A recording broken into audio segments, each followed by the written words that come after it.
Welcome to the Urban Experience Town Hall Part 2.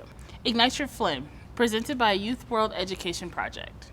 YWEP mission is to bridge the gap between parental involvement, education, and workforce development with a system of supports that prepare in the global economy and building social skills, resiliency, and self-sufficiency. The message of the Urban Experience 2K22 forms is to bridge awareness through education, empowerment, and inspiration with focus to move toward accountability, action as a community to advocate for policy and system changes that is disproportionate for minority people. This initiative is funded by the Burton Family Foundation. We ask that you make sure to silence your phones. If you have any questions or statements, please wait for the Q&A session at the end.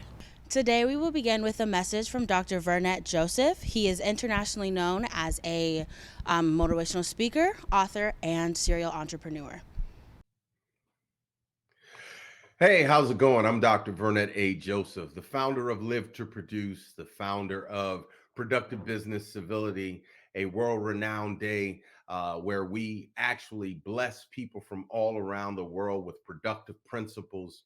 I'm the founder of Productive Business Summits, the network, and so many other brands. But I'm not necessarily here to talk about me and my accolades. What I do want to talk to you about today is something that is near and dear to my heart, and that topic of igniting your flame. So I hope that you are ready because you are about to embark upon a journey, upon a destination like none other before. Let me just share some principles, some practices, and some philosophies with you today. Listen, we all have a responsibility to manifest our greatness, our God given potential, or simply tapping into what we would call our purpose on the journey towards this destiny called life. I'm super excited about living life. The way that I pursue and look at that acronym called life is completely different from what most people may. And over the years, I've amassed this acrostic that I want to share with you. Life is legacy, influence, focus, and execution. It is the four principles in which I have built multiple companies on and help people to produce all around the world. But here's what I want you to know. You've got to challenge yourself to not operate below your potential. Oftentimes we try to make it sound cool, and many people try to be cute about it, and we call it living or operating from our comfort zone. But if I could be candid and if I could be straight with you, comfortability is the posture of death. Being comfortable is where potential goes to die. Yes, that's what you heard. You heard me say it right. Being comfortable is where potential goes to die. It is where you do just enough, but not enough or not quite enough to make a difference. And I challenge you not to live in the realm or in the zone of comfortability. Sometimes to see things right, we have to get out of our current situation. And I hope that you all pick up what I'm putting down. I want to share some things with you. Many people are in pursuit or chasing what people would call money, monetary currency.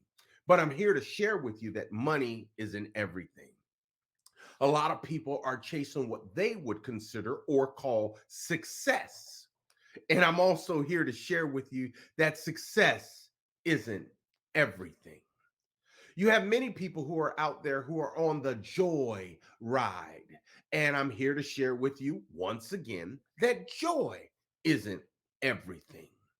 Then you're going to have a lot of people who try to push the statement that passion isn't everything. Honestly, I can go on and on from A to Z throughout the alphabet, but here's what I really want you to know. Life is about a culmination of all of these things, which helps a person to come alive. And the key here is to really ask yourself what energizes you? Or better yet, make it personal and say, what energizes me? Whatever that is, my challenge to you is to follow it all the way through. Go all in, dive head first. Follow it with all your mind, your body, and your soul. Every fiber of your being. Do it and follow it with all you have. Because when you do what energizes you, I made a quote many, many years ago that says, when you do what you love will do you well. Well, when you learn to operate through and for what energizes you, there's nothing that can stop you from pursuing and achieving that which you desire to achieve or pursue. Did you know that Arizona is one of the fastest growing states in the country and that you are living in one of the greatest eras ever, hands down? But you have to perceive it and you have to believe it in order for you to start achieving your goals, dreams, and aspirations. Can I share something with you? You matter. We matter. And the world needs you and I to give life our all. I want to challenge you to go above and beyond what you think you are capable of. I want to challenge you to stretch yourself. I want to challenge you to go to higher heights. I want to challenge you to step outside of your comfort zone and simply do one thing, one word, and that is serve. You see, the greatest action that you could perform in life is a one word plumb line statement called service. You see, serve can be broken down into many different facets, but I'm going to give you three that I want you to use to ignite your flame. I guarantee you can't think of which three I'm going to give you. I want you to think of it from this perspective. I want you to serve by getting involved in your community. Yes, something as simple as community service, supporting a cause, or volunteering locally. I want you to step outside of your comfort zone and get involved in your community. Now, I don't know about you, but my community helped to shape my life. And when you get involved with your community, you're helping to shape the lives around you. I want you to also serve by going beyond yourself. Consider your future. What does the next decade look like for you? Yes. Stop thinking in terms of days and start thinking in terms of decades. If you could devise the next 10 years of your life, what would it look like? And if you can envision it, then you can walk it out. But I like to do it backwards. Backwards planning allows you to be on point all the time, every time. When you're going beyond yourself, I also want you to consider your vote. Vote because your vote is your voice. Now, you've often heard, be the change that you want to see. Well, vote and be a part of the change of making history. Many people are going to talk about this doesn't matter or that doesn't matter, but what you don't do matters. And what you do matters. I also want you to serve by moving beyond your front door, your block, your hood. Why? It is time for us, if we are going to ignite our flame, we must think globally. We must focus our attention on things that are bigger than ourselves. Let me share this with you. Throughout what many people would call the pandemic, throughout COVID 19, we were able to establish tons of projects, tons of programs that shot across the globe. Yes, you heard what I said, across the globe. Because while other people were sitting down talking about what they could not do, we were in the background making things happen. Do you know that there were more millionaires and billionaires that got richer during the time, or wealthier during the time of COVID? The same time when everybody had a scarcity mindset. There were people across the aisle who began to have, watch this, not a scarcity mindset, but a mindset of abundance. And that comes from those three areas that I just talked to you about. Serve by getting involved in your community. Serve by going beyond yourself. Serve by moving beyond your front door, your block, or your hood. Things happened across the globe because people decided not to get stuck at a step. You heard what I said. So, as I talk to you about igniting your flame, the things that I'm talking about are literally things that I have lived, that friends around the globe, that people in great stature have done. Why? Because great minds think alike. Let me share a couple of things with you really quickly. Be the solution and not the problem. Be the solution and not the problem. I cannot tell you how many companies that I have trained to simply do this one statement. I train leaders and top executives to show them how to be what I call solutionists. Because if all you do is come with a problem, what good are you? But the moment that you begin to bring solutions to problems, you become valuable. I hope that you all are picking up what I'm putting down. Be the bridge and not the barrier. Be the bridge and not the barrier. See, a bridge helps you to go across. A barrier stops you right in your track and doesn't allow you to go any further. So if you are going to ignite your flame, learn to be a bridge and not a barrier. Be the seed that grows beyond its capacity. Listen, I don't know about you, but one seed can actually create an orchard field. So, what kind of seed will you be? Will you be a seed that dies, germinates, and then populates? Or will you be a seed that simply dries up and no longer exists? Be the seed that grows beyond its capacity. When you begin to talk about igniting your flame, it is imperative that you understand that you must be persistent and that you must persevere. Because great leaders with great minds, they do great things because they are persistent and they persevere. It doesn't matter what comes your way. It doesn't matter how much the wind blows. It doesn't matter what society is saying or the culture is saying. What matters is what you say. And are you consistently moving forward towards your goals, your aspirations, and your dreams? But your goals, watch this now, must become bigger than yourself. If you were granted everything that you ever desired, my question to you is, would the world be better or would just you be better? You see, people who ignite the flame always look to make change within their arena and beyond themselves. Let me say it to you this way, folks. Everyone needs a tribe. Everyone needs a village. Everyone needs a squad. We simply cannot do life alone.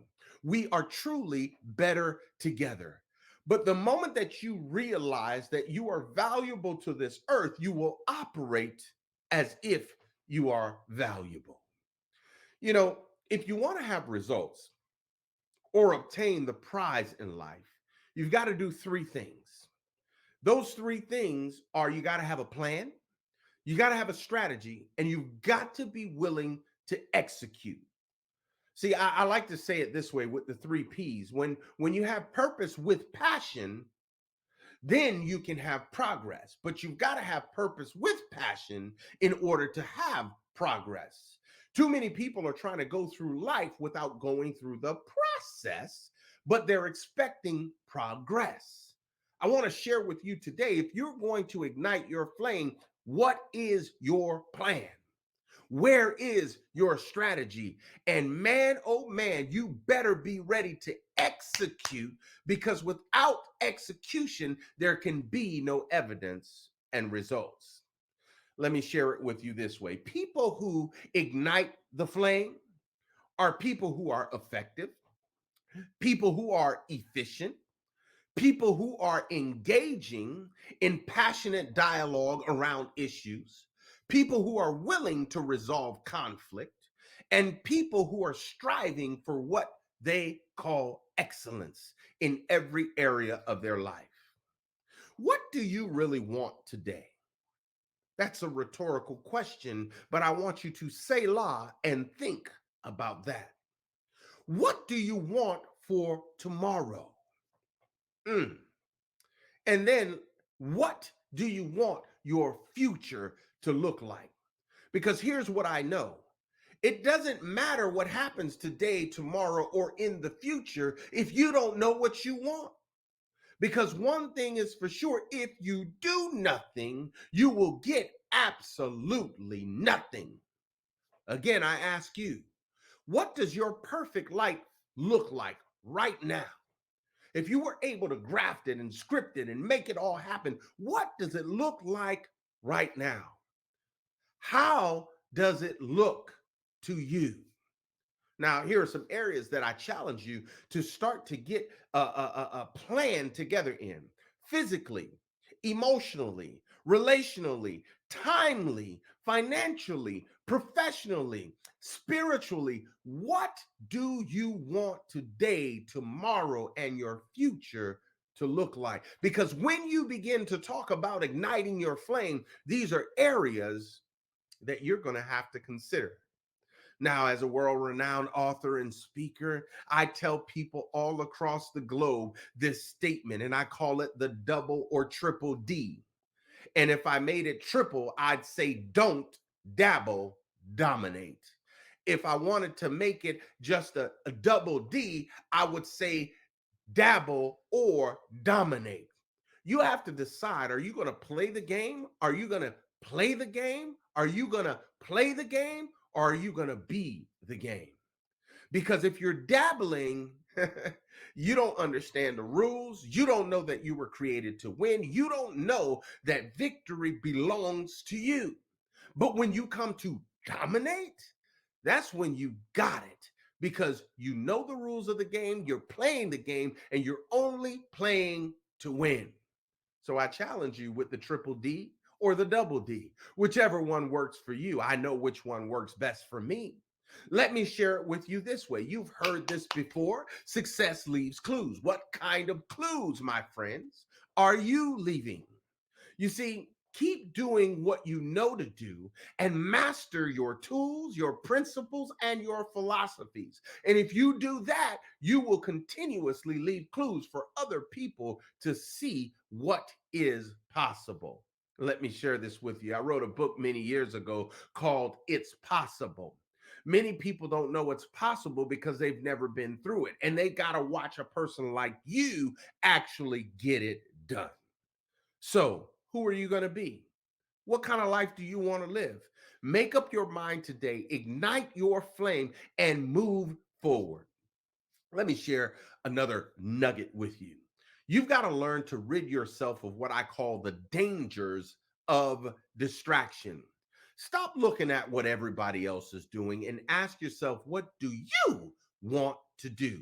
Stop worrying about what the Joneses and the Rockefellers have, or so on and so forth. You've got to ask yourself, where do I want to be, and what am I willing to do to get there? Rid yourself of the dangers of distraction. Don't get caught up in what everybody else is doing. Let me share it with you this way. 3 simple things that you can do to change the trajectory of your life and ignite your flame. Number 1, get focused. Get focused. Number 2, create the strategy. And then number 3, remove all conflicts. Number 1, focus. Number 2, strategy. Number 3, remove conflicts. You see, I remember a good friend of mine, a good mentor. I love to hear him speak. He used to say this. He said, when things go wrong, don't go with them.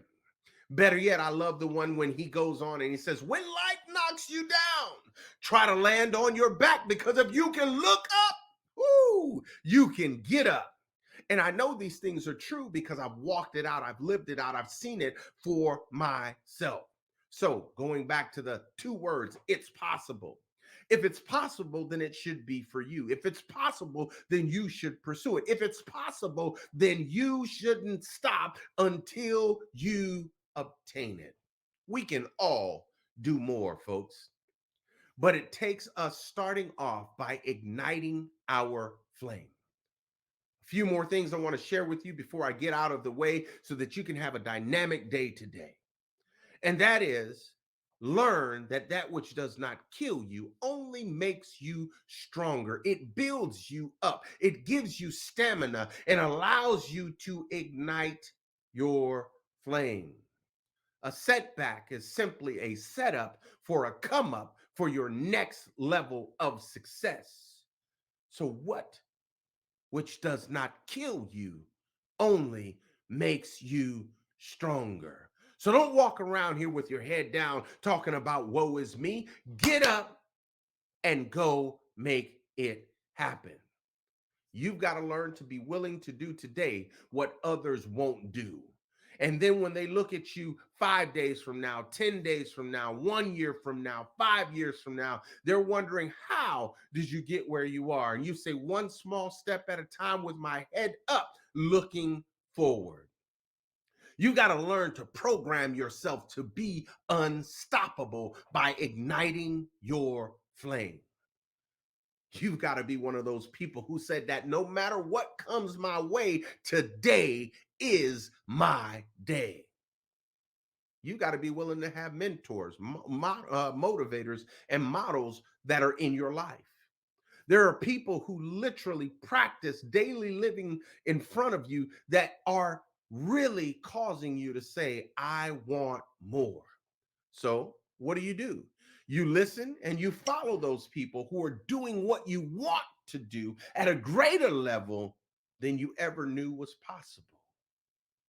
Mentors, models, and motivators. Who are you? Which one are you? And how are you going to affect this next generation? You have greatness on the inside of you.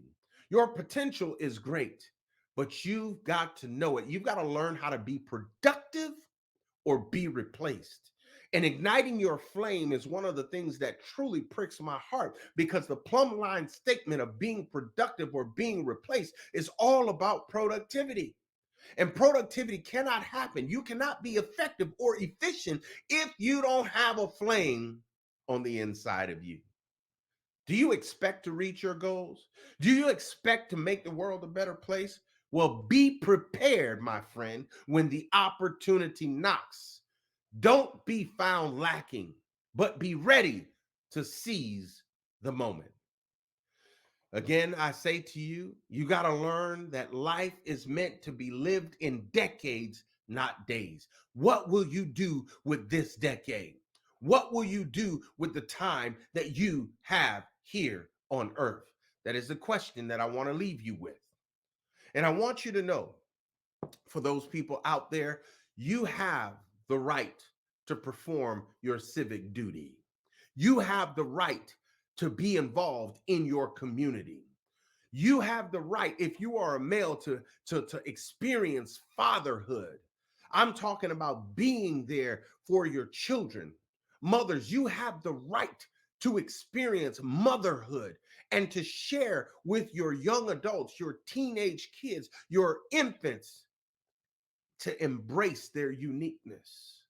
There's so much that I want to give to you, but my time is up. So again, I challenge you from the depths of my heart to do what energizes you. Learn to serve and get involved in your community. Learn to serve and go beyond yourself. Learn to serve and move beyond your front door, your block, or your hood.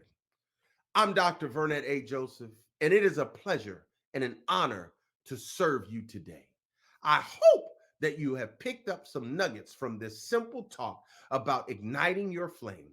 I pray blessings, peace, and productivity over you, your family, your thoughts, and the future generations that you will impact. Remember this one thing: be productive or be replaced. Peace. Thank you, Dr. Joseph, for such an inspirational message. Now we will start our fireside conversation with our moderator, Tyreek Daniels, and our panelists, Brooklyn Gomez, Elijah Hayes, and Atlas Hopkins. They're going to share their perspectives on igniting their flames as young Black and brown teens and young adults. This is an opportunity to inspire the youth, young adults, and other people to get involved in the communities and do things beyond their front door. This part of the Town Hall series allows the youth to show what's really on their minds and speak their truths and just give them a platform to be honest about how they feel. To develop young leaders as they develop life skills and they go about their journeys to make differences and impacts in their communities. Let's start off with a brief introduction about who everybody is. Let's start with you. Hello, my name is Atlas Hopkins. I'm currently a senior at Arizona State, majoring in architecture with a minor in business. I'm Brooklyn Gomez. I'm currently a cosmetology student and one of YWEP's ambassadors. Hi, I'm Elijah Hayes. I'm 16, I'm a junior, and I go to Shea Foothills. And my name is Tyreek Daniels. I'm the moderator for the Ignite Your Flame Town Hall Series Part 2. I'm also an ambassador for YWP. That was an amazing video that we just watched. What were some key points that you guys took away from that?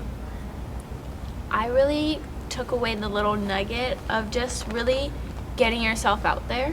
I know that's a big thing, but it just really hit home listening to him talk about like move beyond our community. Like, yes, we have to start within our community and it's great to do like things and help the community, but it's bigger than that now. Like, our generation has to look beyond that for everyone. Agreed. You guys have anything else to add to that? Not really. No, it basically summed it all up. Yeah. There was a part that I had to take away. He said success isn't everything, joy isn't everything, passion isn't everything, and he went to go on to list a couple things. What is your guys' takeaway with that, and what is everything to you if there is everything? It's kind of a deep one. Yeah.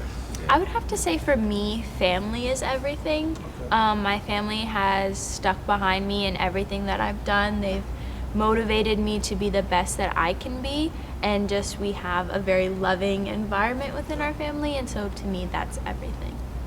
I agree. For me, definitely maybe outside of family, just loved ones in general, make sure that, I keep the people who appreciate me and encourage me close, and, use them as a source of motivation.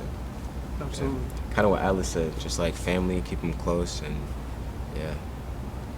Okay. Kind of what you guys all said. I think we're on the same wavelength. Friends, family. Also, I think morality too. Kind of what holds us together as people. I think that's everything, and the love that we have for one another. Moving on to some of the questions that we have, I want all of you guys to answer this. This is Ignite Your Flame. So, what does that mean to you guys as individuals? Ignite My Flame means to surround people who want the best for you and just be open to just information, and just surround your people with people who want the best for you. Just study and get information to ignite your flame and just find a passion and just really go hard at it. Ignite Your Flame means to me to really acknowledge the passion that we all have within us, whether that be helping the community or just a lot of different things. And so allowing yourself to grow with that and for it to flourish. And yes, there's going to be ups and downs, but you have to have that faith within yourself that this is what I'm supposed to be doing. I'm helping people, and it's going to be a great thing.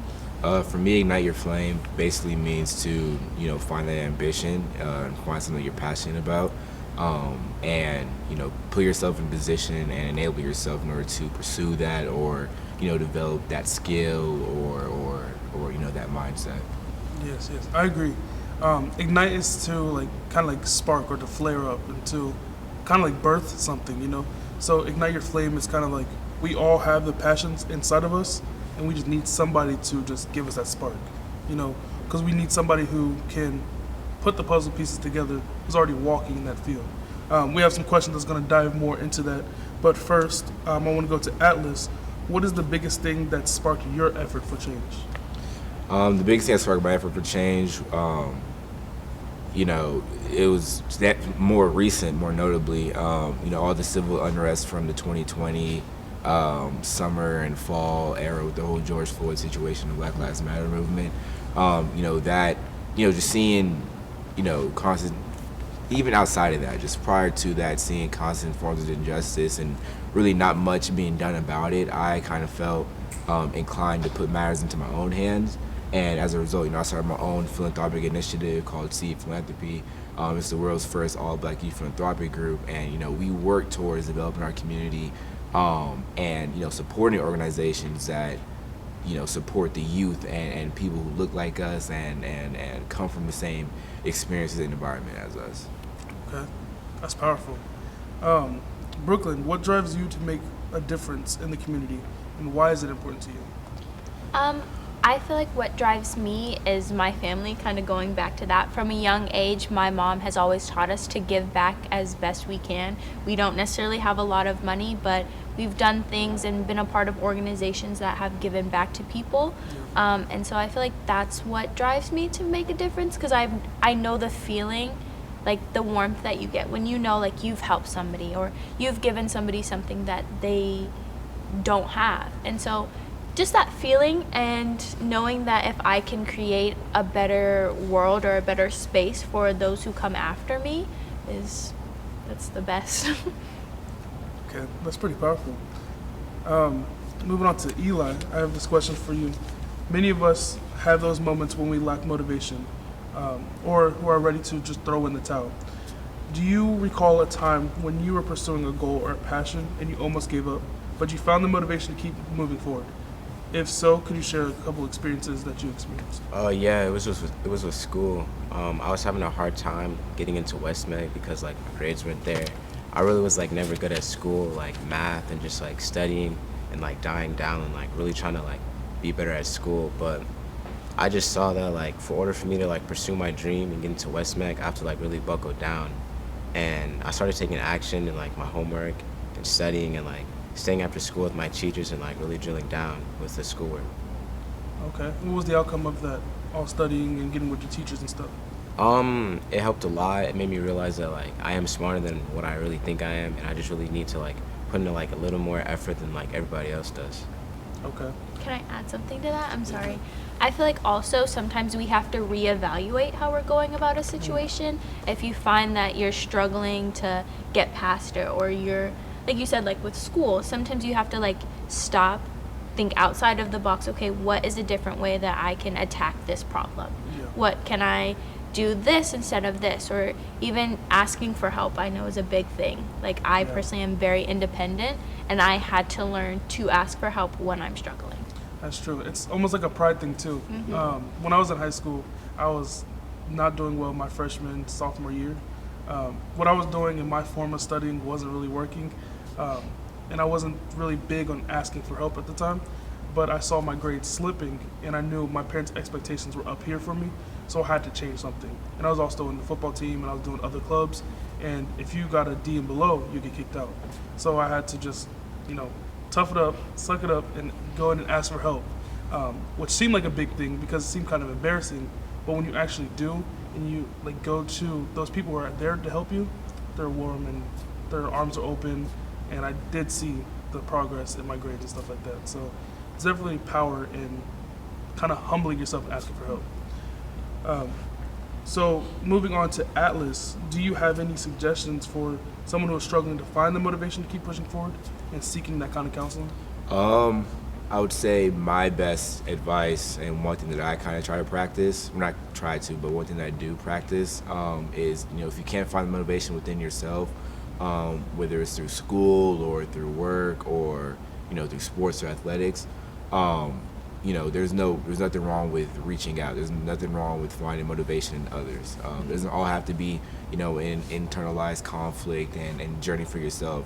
There's no issue with, finding other outlets to express that or to be exposed to that or to find people who, do push you and motivate you and encourage you to strive for greatness and be better. Absolutely.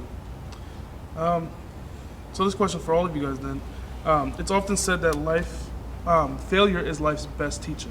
Do you guys mind sharing a failed attempt at any lesson that you've learned or that you've experienced? Anything that you strived for and you hoped for and it just failed, but you learned something from?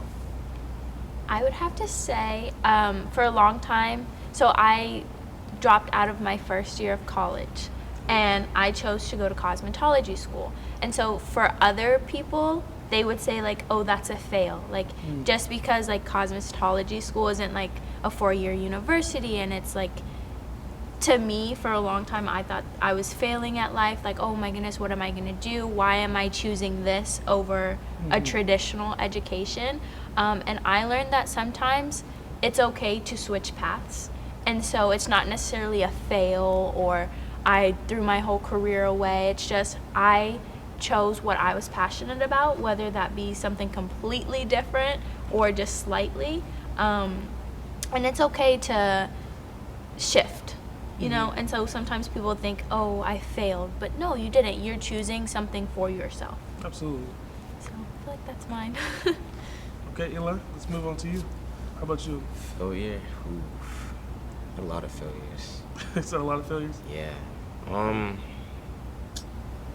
trying to think of one right now. But can I talk about school again? Go ahead. Yeah, go ahead. Yeah. I don't know. It's just like, I don't know what to say.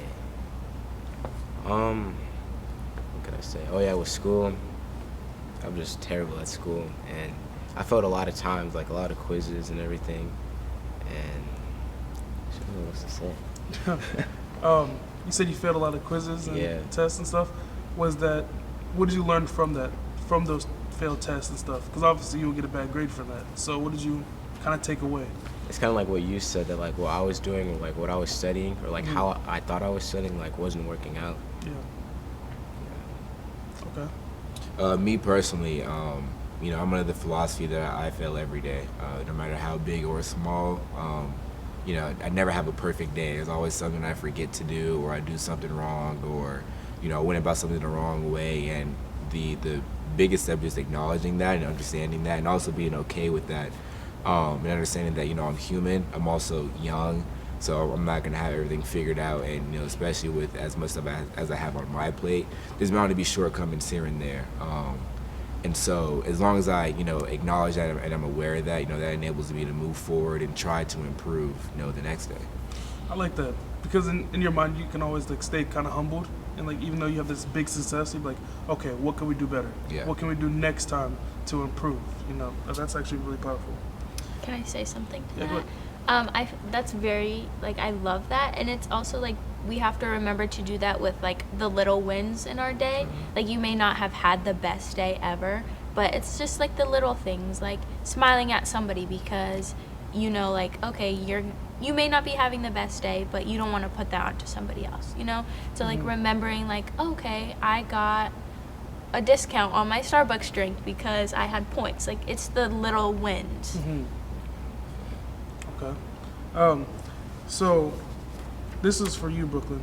You guys are all actively involved in your community. What are you doing personally to create change?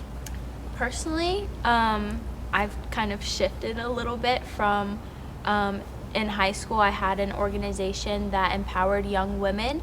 We educated them on different topics that I felt were kind of holding us back. And so now, kind of transitioning from that, I try to do more things in my community. Like, my family, around Christmas time, we will bake like just a ton of cookies, and then we'll go and we'll get hygiene supplies, we'll get blankets, and then on around like Christmas Eve, we'll go out to areas we feel that have a lot of homeless people, and we'll give those to them just so they have like a little bit of something, you know? I don't have a lot. Like, I have enough for me, and so as much as I can give out, that's, Yeah, that's good. yeah. So I know, Alice, you're doing the seed philanthropy. Yeah. Eli, what are you doing currently, or what do you plan on doing to create change, either around you or in the communities? Well, next month I'm gonna be like kind of doing what Brooklyn did. I'm getting with my church and like giving out like hygiene bags and stuff like that. That's cool. What does that speak to you in your heart? It just makes me feel good because I love giving out to people, and it just makes me feel grateful like for what I have, and like makes me feel like more humble. Okay. Those are some great answers. So people are often encouraged to pursue their passions. Do you have any suggestions for someone who wants to turn their passion into a profession in life?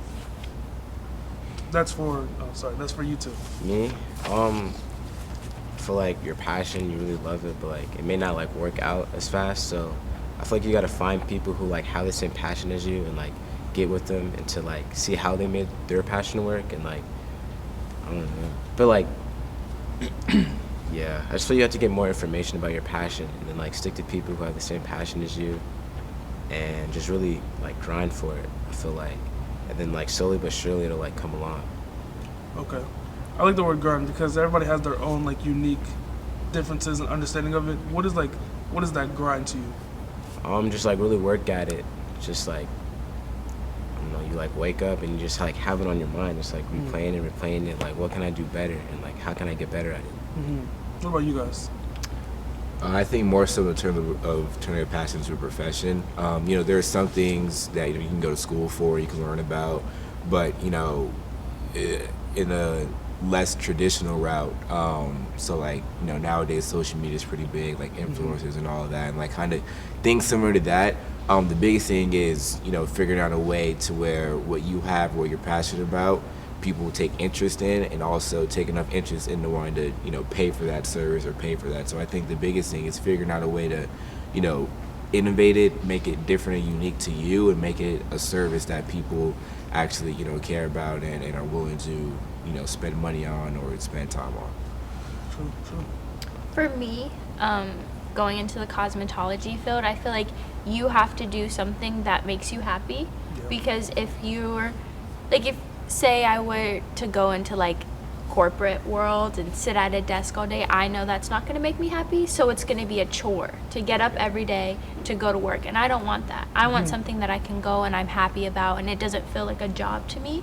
So I feel like keeping that in mind, like the creative aspect and like just what you're passionate about and what you want to do, it's never going to feel like a job to you. It's always just going to be like, oh, what else can I do? Oh, how can I turn this into something else? I agree. Well, we see a lot in like I think people like our age and like in Gen Z, we're more hands-on and we're more like personal with things. We are shifting away from that corporate world.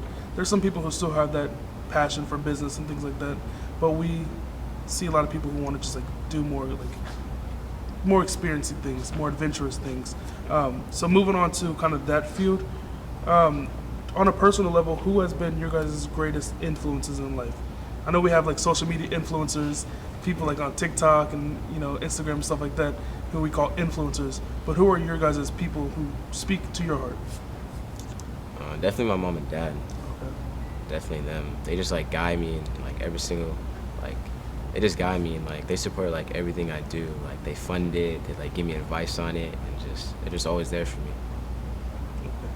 I would say my grandma, she's shown me the strength that she has, and she's instilled that within our family. She has taught us to reach for our goals and beyond that. And so just watching her, and she raised 7 kids by herself. And so that to me, like that has so much power. And so if I can be that, or if I can be beyond that, that just pushes me. I say in my personal life, definitely my parents as well. They're both entrepreneurs, also both trailblazers, and all my successes and all the things that I've accomplished and done so far in my life are 100% from them. It's all based off something I learned from them, or they helped me get to a certain point, or wherever the case may be. And whether it's through public speaking, I get that from my dad, work ethic from my mom and dad, like just little things like that, little attributes and traits from them came together and birthed me. So definitely that. I think I agree with you guys. The people who influence me the most are my parents.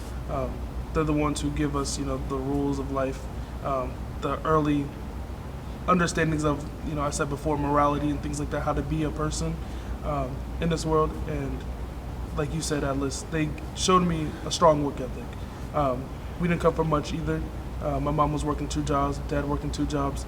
But what I saw with them, they always knew how to make ends meet, and they always knew how to protect the household. We didn't have a lot, but we never went without, if that makes sense. And so to take away from that and seeing how we've improved as a family, as a unit, and maintain that love and that balance, that's what I want to take away with my family. So I think that's pretty powerful too. So moving on to a more of like a fun kind of question. I want you guys to get kind of creative with this. If you had a chapter in a history textbook dedicated to your life, what would it be titled and what would it be about? Let's start off with you, Eli. Chapter. Yeah. If a chapter just dedicated to Eli, what would it be called? I don't even know. Just like, can it be like a quote kind of? It could be a quote, yeah. I don't know. Just like love and like be you. I feel like Okay. something simple. What would it be about? Me? Yeah. It just be about me. I Okay. feel like, I don't know. I feel like I'm like a unique person. I feel like I make others around me happy, and I feel like I just like brighten up a room. Okay. Yeah. That's nice, that's nice. What about you? I don't want to be like basic, but I feel like I could just call it her story instead of history. Ooh, okay. Okay. Because it would be about me and my trials and tribulations and what I've learned going like within society. Like as a woman, I have had to learn a lot of different things very early on in life, and just even navigating my career and just different things. So I feel like her story is a good one for me. Okay. I think me personally, I think I have a pretty powerful name, pretty cool name. So I think I'll probably keep it self-titled at Atlas. And I plan on doing, very big and grand things in my life. But up to this point, I think it'd probably be best to document, my life over. I guess it's my whole college experience, really, from being president and vice president for my fraternity for 2 years, and then starting Seed and my internship and my architectural passions, and kind of just detailing all of that stuff and how it helped develop me to who I am today, and kind of how it's allowed me to impact my community how I want to. Okay. If I had to choose one, I would say mine would be Tied Up, or Tied Up or Tying It Together. Because kind of what YWP is, they're filling in the gaps of what's needed in the communities, and that's kind of what I want to do. Whenever I'm in like a job or like my church or things like that, and I see like there's things that are lacking, I want to be in that position. I want to fill it out. So I'm always like, okay, what do you need me to do? Okay, how can I fix this? And kind of like what Dr. Burnett was saying, bring a solution to the table. So that's what my legacy would kind of be about. Talking about legacy, what would your guys' legacy? What would you want your legacy to be? Just like someone who's like always there for somebody. Okay. Just like someone like you could always talk to, and like someone who like never judge you. Okay. I'm a very like reserved and like not necessarily shy, but very like behind the scenes person. Mm-hmm. So I don't necessarily know that I need a legacy or like want a legacy, even as long as like I know I personally helped somebody or taught them something or led them through something. I feel like that's enough for me, Like I'm not caught up in like the big. The whole leaving something Yeah. behind. Okay. I think me personally, probably on the opposite side of the spectrum. For my legacy, I definitely want to be remembered or known for being someone that trailblazed, innovated, current systems and current social standards, while also, leaving an impact on the world and changing this community for the better and changing the world of architecture, making it more affordable and sustainable, and overall just kind of revitalizing the world and making it a lot more livable for people, whether that's through monetary or just quality of life. I like that. Mine's kind of similar between all three of you guys. I want to leave more. Mine's more family based, so I want to leave like something that my family can hold on to, so they can be set, so they don't have to worry, they don't have to struggle about anything. I also want to be, talking about the bridging the gaps in between things, be like that mentor to somebody. I think that we all need mentors. I think we can't get throughout this life without somebody who's paving the way for us. I think we wouldn't all be here if we had somebody to look up to. So that's kind of moving into our next question, and I want all you guys to kind of give your input on that. Do you guys have a mentor, and do you think it's important to have a mentor? I don't really have a mentor, Okay. but I think it's really important to have a mentor because always you need someone to look up to and just like someone who like wants best for you and like someone who could get you to like your goals. I feel like, yeah. Okay. I have a few mentors actually. One of my, a couple of my mentors that helped me start like a Girl Within and keep it going really. Miss Keisha Clark She's amazing. She's taught me to be strong and stand in what I know and my power.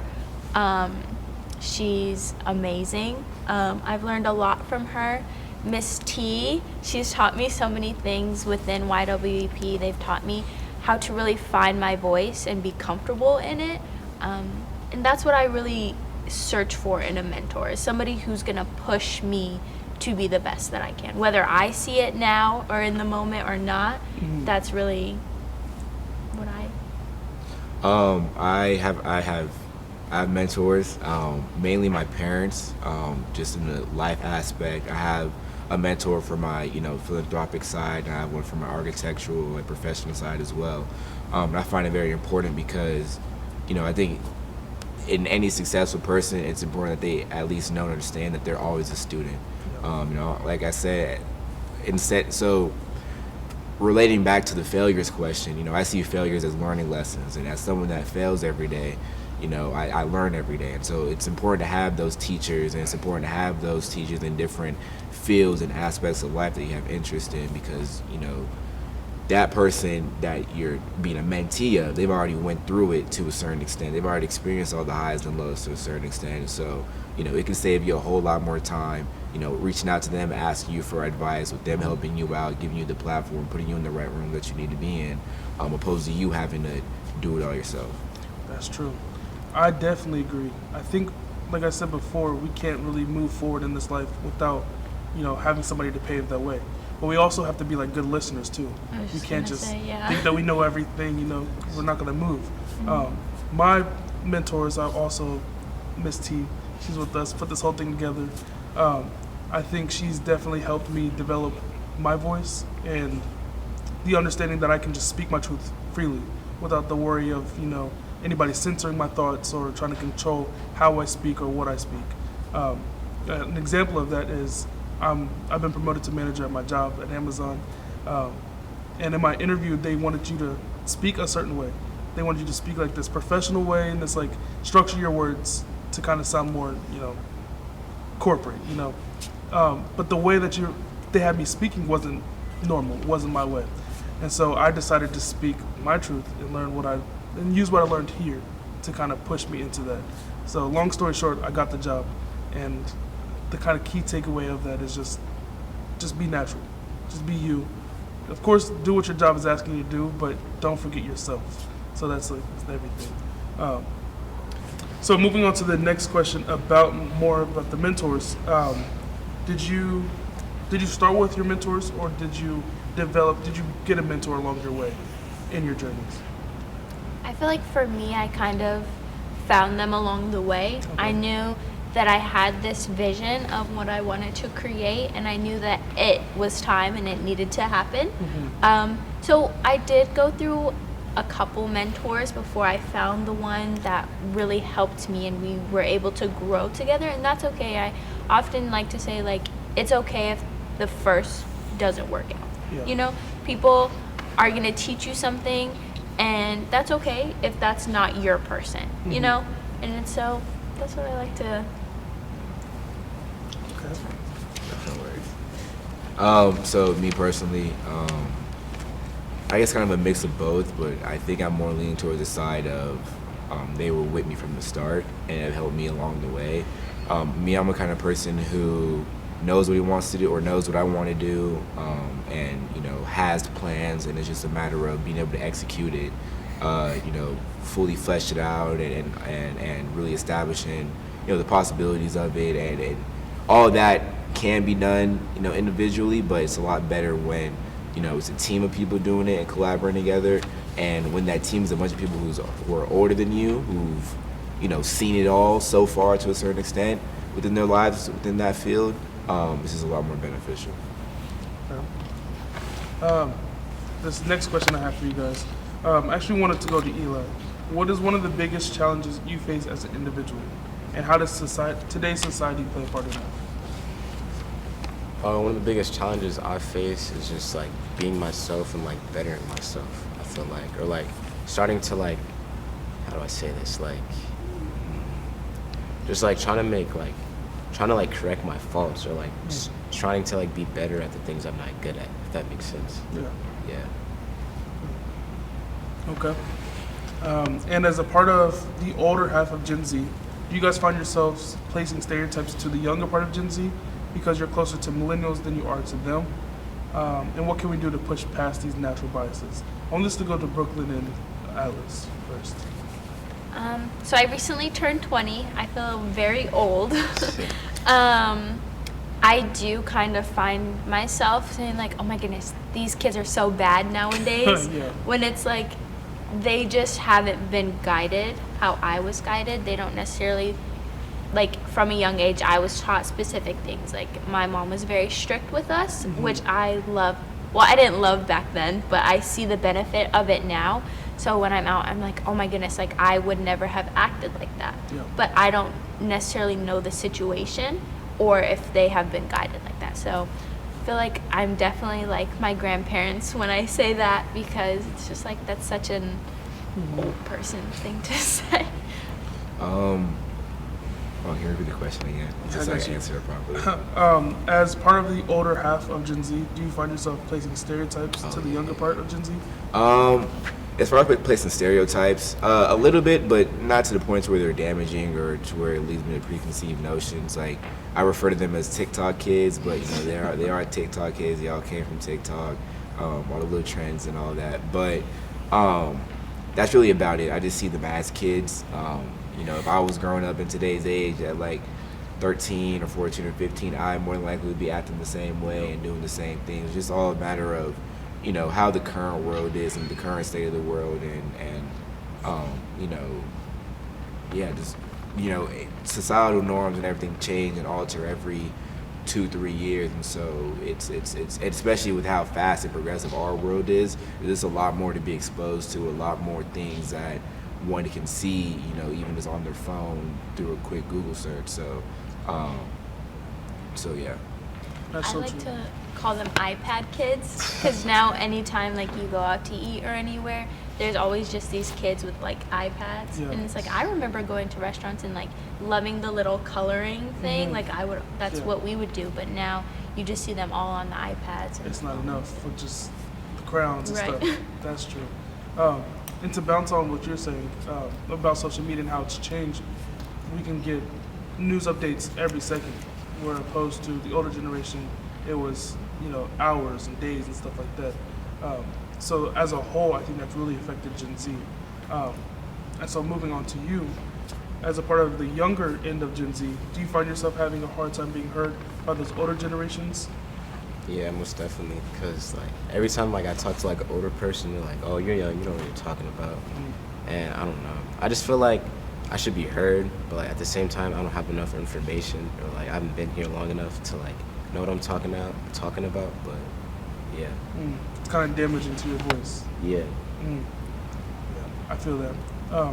I think as a whole, we got to do better at listening to you guys and just to our younger generation, because we wouldn't be here if nobody listened to us and gave us our voice.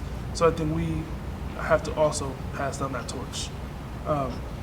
What does your generation look like in your eyes compared to how others see you? I want to pass that to Brooklyn first. My generation, in my eyes, is very forward thinking. I feel like together we've noticed problems and different ways that life has been within our society for years, and we kind of we're wanting to change that. We've caused we haven't caused riots, but we've been a part of riots, and we've been out there trying to change this. And so I feel like my generation is, as a whole, we do have like very big goals of making it a better place, a better society, whether that be with like equal rights and like the planet and things like that. I do, however, think older generations see us as very lazy or very like smart-mouthed, I would say, just because we are fighting back their norms. And so it's like, oh, we're disrespectful, but we're not being disrespectful. We're trying to change something that no longer serves us. And so I feel like they think because we weren't working how they had to work, they see us as lazy. But it's like we are in a totally different society than them. You know, things have changed even in the last 50 years that we have different problems we have to deal with. What worked for you guys no longer works for Right. us. To add on to that, I think the best way to describe it is just very unorthodox. And that typically has a negative connotation behind it, but it's not really intended for that. And what I mean by that is, you know, like I mentioned before, there's jobs through social media now, and social media wasn't a big thing until about 8 years ago. Yeah. You know, before that we had like MySpace and like emails, and people weren't making jobs off of that, where now, you know, you get paid however much money just for like a 15-second video. And so, you know, seeing how there's just various different job markets and ways to make money, you know, it is definitely harder to understand for older people who didn't really grow up with the stuff, for one, and don't know how to use the stuff, for two, to kind of understand that, you know, it's still work, it's still, you know, it's still prevalent, it's still a thing, and something that can be respected to an extent. So I would say overall, just the encompassing thing is that it's just unorthodox. Yeah. And to bounce off to that, a lot of adults would say, like, just go to college and you can get a good job and things like that. But there's a ton of people who have college degrees and still are jobless. They're like, oh, just buy a house. I bought one when I was 25. Okay, but do you see the housing market right now? And there's a difference. It's not the same world that you guys used to live in. And so I think we just need to have that honest communication with one another, because they're not trying to be rude to us. They're in their form trying to help us. We're not being disrespectful. We're just trying to communicate that we're having some difficulties and you guys aren't helping. So until we have that kind of dynamic happening, I don't think we're going to progress very far. But I am hopeful. I think that we'll, having conversations like this and maybe including some adults to the panel, I think we can start developing that change. Kind of the last question that we have for this before we move on to the Q&A. Knowing what you guys know now, what advice would you give yourself, a new person who wants to spark change? Can you repeat the question? Yeah. My fault. No, you're good. So knowing what you know now, what advice would you give yourself or new people who want to spark change? Just like be open to like, just be open and have people that like look into stuff for you. Cause like I was in YWEP and I was in Cap League and I was in Jack and Jill, and like being surrounded by those people like opened my mind. Cause like I wouldn't find out about West Mech if it wasn't for like Jack and Jill. Cause someone told me about that in Jack and Jill, and it's just like being in like different groups just like opens your mind, I feel like, and being around different people, like different jobs, and like plus you could get like what's it called? People who can help you out with your dream. You know, I feel like. So yeah. I would say I would definitely tell my younger self to, like you said, be open to people. There are a lot of people out there who want to help, like YWEP and like a ton of different organizations. So if you have a plan or if you have a proposal, take that, print that out, go to these organizations, call them, email them, put yourself out there. The most they could say is no, and you're back where you are. Like you're just where you're at, okay? And then you try a different one, you know? So I feel like being open to help is my biggest thing. I've been very independent my whole life, and that's something I've had to change, because it's gonna get you so much further in life if you build these relationships and you allow people to pour into you. For me, I would say it's definitely, you know, just do it and just show up. That's one of the biggest piece of advice that I got from my mother, was just show up, and I believe that's half the battle. The other half is, you know, the first half is having an idea, thinking about it. The other half is, you know, doing it. And so I think that people are too concerned with, you know, outside perspectives and outside opinions and being judged. And I think once you eliminate that kind of self-doubt and those external fears, you know, you're far more powerful to do whatever it is you put your mind to. So, you know, overall, just do it. You guys shared some key points. To you guys, to me, to people who are listening, and to bounce off what you guys are saying, if you have an idea, if you see that there's a gap, just fill the gap. Just, if you have an idea that can create the change and you can bring forth a solution, do it. Go for it. Because I don't know which one of you guys said it, but the worst that they can say is no. You said that. Yeah. The worst they can say is no. So just might as well go for it, because it may work out in your favor and you can create change that you wanted to see in the first place, instead of waiting for somebody else to do it. But with that, I think that kind of wraps up this panel. Thank you guys for being here. Yes, thank you. you. Thank you. Thank you guys for having me too. Thank you guys for being here as well. We're going to open up to the questions that you guys may have. Hi, my name is Jace Boswell, and I have some of the top questions from the audience that we wanted to ask you guys. So the first one, and this is for whichever one you want to answer, what inspires you to strive for greatness? I'll answer that one. So me personally, what inspires me is, knowing that I have family, I have a community that needs further development, a community that is oftentimes seen struggling, and I feel that I should use my talents and my, passions to pursue things to positively influence that and to create a change. Then kind of to bounce off to his, I kind of see it as like I have a future self waiting for me that I have to meet, and so I think of the things that I do today gets me closer to that future self, and I want to make sure that I'm setting up myself, my future self, up correctly and into a comfortable spot that I want to be. Kind of going off of that, I feel like what inspires me is my younger self, and knowing that there's a whole generation out there just like me who like sat in these seats and is like, okay, I want to do better, so how can I get there? And so it's me teaching them like someone taught me.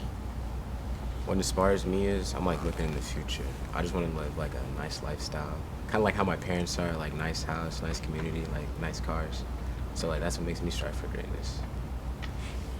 And kind of going off of that, what is one piece of advice someone has given you that changed your perspective or your outlook on your life? Definitely, pay now, play later kind of thing. Do what you know you have to do, and then you have more time to do what you want to do later.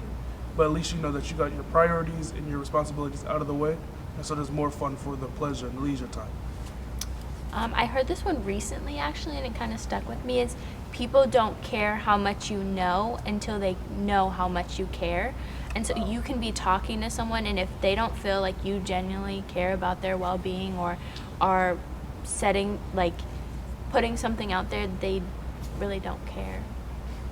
For me, I mentioned this earlier, was just show up.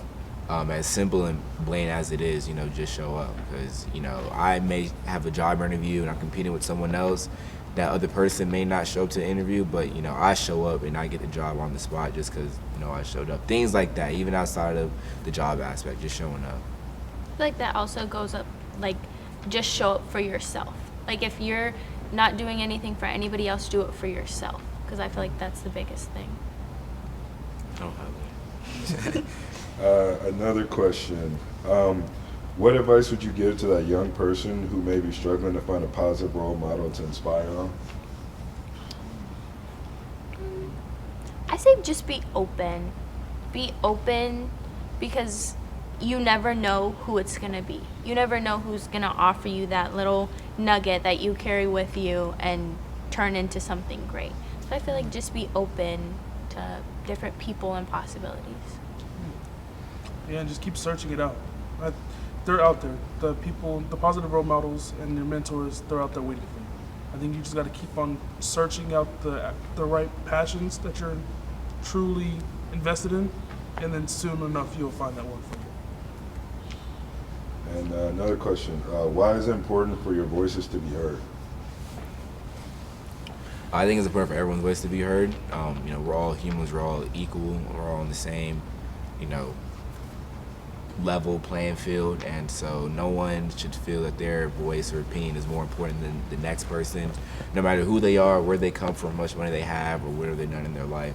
And so I think that overall it's important that people are comfortable with expressing themselves because they have the right to. I feel like also everyone has something to say, and it's important for you to express that, and whether it be something big or something small that can help the community, it's always important to know that if I have something to say, I have the power to say it. Kind of like what Brooklyn said, like you never know like what someone can say, like it can empower someone, or like it can like solve a problem. What my mom always says, a closed mouth don't get fed. So if I'm over here hungry and I need something, that person may have the tools, the resources that I need, that I'm yearning for, and they might be wanting to just hand them out to somebody who asks. But I'm over here prideful. I think I know everything. I'm like, nah, I'm good. And so I'm over here struggling and starving when all I can do is say, hey, I need some help. I see that you got it. Can you lend a hand? And so closed mouth don't get fed. I think just branch out, just search it out, and then just be bold too. And then final question, what's the biggest takeaway you guys have had from listening to each other talk? Like, what's the biggest thing you got from like something somebody else said?